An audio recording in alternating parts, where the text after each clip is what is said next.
Swords and knives are special to many, often more so than modern firearms. However, born in the modern era, we don't frequently encounter such weapons. Nevertheless, there are always individuals who wish to collect and preserve swords and knives. Many historically significant blades have become priceless treasures, gaining immense value over time. Throughout history, legendary weapons and their owners sometimes become myth, like the legendary King Arthur and his mythical sword. At number 15 on the list, we have this 13th century Kamakura katana, valued at approximately $420,000. Unlike ordinary samurai sword, this katana stands out as priceless artifact, crafted with the finest materials and considered the clearest and most exquisite blade. Its cold appearance, coupled with its historical significance, has made it an integral part of Japanese culture. While the export of valuable samurai sword from Japan is illegal, in 1992 about 11 Japanese swords were auctioned, collectively fetching $8 million in single day. The 13th century Kamakura katana was auctioned for $418,000, becoming the most expensive samurai sword ever sold at a private auction by an undisclosed collector. 14. Chief Legaic's Ear-Dagger at $482,000. The Ear-Dagger belonged to the highest-ranking chief of the native tribe in British Columbia, Canada. The name Legaic was a hereditary title passed down through the generations and among First Nations. Daggers served as significant status symbols, carrying cultural and historical importance. Named eagle at the head of the Skeena River, the Ear-Dagger, featuring an eagle head pommel with an abalone shell inlay on the eye and a double-edged blade, has been handed down within the clan across generations,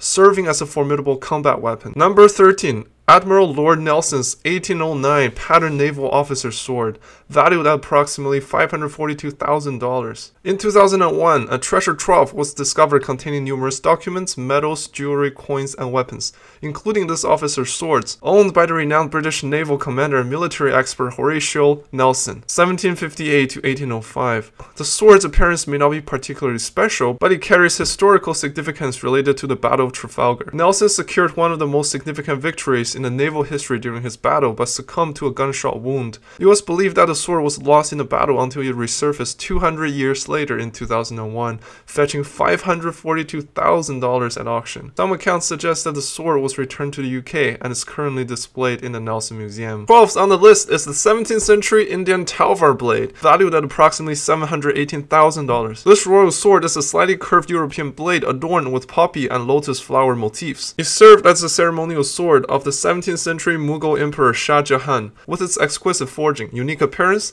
and historical significance. It holds great collectible value. 11th spot goes to 18th century jade-hilted dagger at $915,000. Dating back to approximately 1700 to 1725, the North Indian or Deccan dagger showcases the jade hilt adorned with rubies and emeralds. The steel blade incorporates channels containing free-running seed pearls, reminiscent of Ottoman and Iranian samples from the 16th and 17th centuries, often referred to as tears of the wounded or the tears of Allah. Additionally, this jade-hilted dagger comes with a scabbard covered in velvet, featuring a gold locket and shape. Number 10.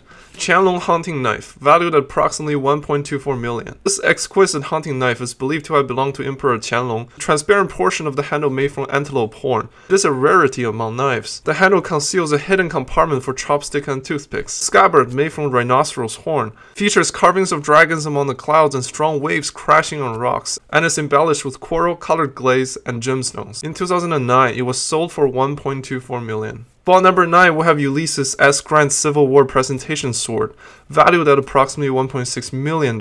Amidst the American Civil War, General Ulysses S. Grant emerged as a symbol for the Union's triumph over the Confederacy, eventually serving as the 18th President of the United States from 1869 to 1877. In 1864, upon assuming the role of General-in-Chief of the United States Army, Grant received a presentation sword from the citizens of Kentucky. This elaborate gold and silver sword boasts 26 cut diamonds forming the initials USG, placed atop sizable amethysts, featuring a silver grip shaped like Goddess Victory with American Eagle overhead. The 33-inch blade showcases engraved battle scenes, encompassing cavalry engagements, artillery firing, and infantry forces. In 2007, the sword was sold for $1.6 million. Number 8, ceremonial sword of the Nizam of Hyderabad at $1.9 million. A ceremonial sword, once owned by Nizam of Hyderabad, adorned with diamonds, emeralds, and rubies, fetched over $1.9 million. The Nizams, who governed the Indian state of Hyderabad from 1724 to 1948, utilized ceremonial sword as symbols of their military prowess and authority during royal processions. This particular ceremonial sword boasts an inscribed steel blade, a gold hilt, and a silver mounting. This is a design characteristic of South India, where elaborate swords were prevalent in the late 19th century. 7th spot go to Shah Jahan's sardonyx khanjar, fetching $2 million. Sardonyx khanjar, believed to be the second most renowned dagger of the Mughal Emperor Shah Jahan, dates back to 1629 to 1630 and is celebrated for its sardonyx hilt. This double-edged curved blade with intricate inscriptions was auctioned for over $2 million at bottoms. Shah Jahan, a patron of fine arts, owned bladed weapons that doubled as work of arts, reflecting the pinnacle of Mughal artistic achievements. The khanjar, adorned with detailed inscriptions including the emperor's name, title, and manufacturing details, was crafted in Akbaradad during his second regnal year, describing him as the world conqueror and defender of religion. Next on the list is Gem of the Orient knife, valued at approximately $2.1 million. Crafted in 1966 by an American custom knife maker Buster Wierensky. The Gem of the Orient knife is an opulent creation adorned with 9 diamonds and 153 emeralds on its handle. The handle and blade also incorporate an additional 32 ounces of 18-karat gold. This luxurious knife gained recognition, gracing the cover of Blade magazine in August 1991. Buster Wierensky's knife stands out as a pinnacle of the art knife world, praised for its exceptional craftsmanship, creativity, originality, and exquisite design. Valued at an estimated $1.5 million. Some sources suggest initial sale price of $1.2 million, but later reselling for $2.1 million.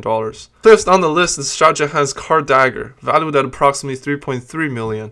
This Indian national treasure is the second royal dagger of Emperor Shah Jahan. It bears Shah Jahan's name, birth date, and titles. The dagger accompanied him from birth until his death, sold 5 times, and finally reached a high of $3.3 million in the 5th auction. The jade-hilted dagger is a Mughal art masterpiece. The straight single-edged blade was traditionally worn on the left side of the belt. Its origin is debated, with some attributing it to European origins. In a painting, Prince Khurram is seen with a dagger featuring a pommel shaped like a carved human head, possibly inspired by the representation of a young European man or Christ as the Good Shepherd in a Mughal depiction. The blade carries the inscription denoting Shah Jahan's title and bears an Indian motif associated with divinity and royalty. Fourth on the list is the 15th century Nasrid period Ear-Dagger, priced at around $5.9 million. This double-edged dagger, known as Ear-Dagger due to its ear-like design, was popular in the 15th and 16th century, primarily used for hunting. Originally from Africa, it was later introduced to Spain and spread to Europe through Italy. Belonging to the last Muslim dynasty in Spain, the Nasrids ruled Granada until the Christian conquest in 1492. Some speculate that the dagger, adorned with Arabic and Latin inscriptions and gold hunting scenes, was crafted as a pseudo-Arab regalia after the fall of the last Muslim kingdom of Spain. The imagery on the dagger likely symbolizes the conquest of the Muslim South. Third on the list is Napoleon Bonaparte's Gold-Encrusted saber, valued at approximately $6.6 million. The name suggests this saber was used by Napoleon in the 19th century and is considered a highly valuable collectible. In the year 1800, Napoleon, who had not yet ascended to the throne as emperor, wielded the sword in the Battle of Marengo, successfully repelling the Austrian army from a significant portion of Italy. His triumph in the battle further solidified his influence in France, adding greater value to the sword. Napoleon was officially crowned emperor in 1804. Several years later, Napoleon presented the sword as a wedding gift to his brother, and it continued to be passed down through the subsequent generations. The sword remained in the possession of direct descendants of the French emperor, including Prince Victor Napoleon. However, internal disputes within the family led to the sword being put up for auction. The auction terms permitted the sale to a foreign buyer, on the condition that the buyer maintained an address in France and kept the sword within the country for approximately 5 to 6 months annually. In 1978, the French government designated the sword as national treasure. Notable for its practicality and historical significance, it fetched a $6.6 million at a French auction in 2007. The Bolton saber from the 18th century holds its position as the second most expensive sword globally. Successfully auctioned twice, initially fetching $5.93 million in 2006 and later reaching $7.7 million in 2008. This saber showcases adornments and inscriptions referencing the Chinese Emperor Qianlong of Qing Dynasty, marked with the inscription Baoteng, translating to soaring precious. The Bolton saber boasts a blade with white jade handle adorned with stylized decorative leaves. The steel blade is intricately decorated with copper, silver, and gold elements, designed with a single-edged, slightly curved blade, perfectly suited for slashing. The Chinese saber was crafted during the reign of Qianlong, combining lethal practicality with exquisite craftsmanship. The Baoteng saber stands as a fitting symbol for a mighty ruler. Number 1 on the list is Tipu Sultan's Bedchamber sword, which was sold at an astounding $17.3 million. The Bonham Islamic and Indian art sale in London. Among all the notable weapons once owned by the Tipu Sultan that are still privately held, this sword is regarded as the most exceptional. Following the capture of Tipu Sultan's fortress on May 4, 1799, this sword was among the numerous weapons removed from his personal quarters within the palace. Due to the constant threat of attacks, Tipu Sultan slept in a hammock suspended from the ceiling in his bedchamber, always keeping a pair of pistols and this sword within an arm's reach. The blade of this sword bears the inscription "the sword of the ruler" and was crafted by Mughal swordsmen, taking inspiration from the German blades introduced to India in the 16th century, adorned with a hilt intricately inlaid with gold calligraphy. This sword, belonging to the Tiger of Mysore, is undeniably exquisite. What are your thoughts on swords and knives? If you had the means, would you invest in such priceless collections? Thank you for watching today's episode. See you next time.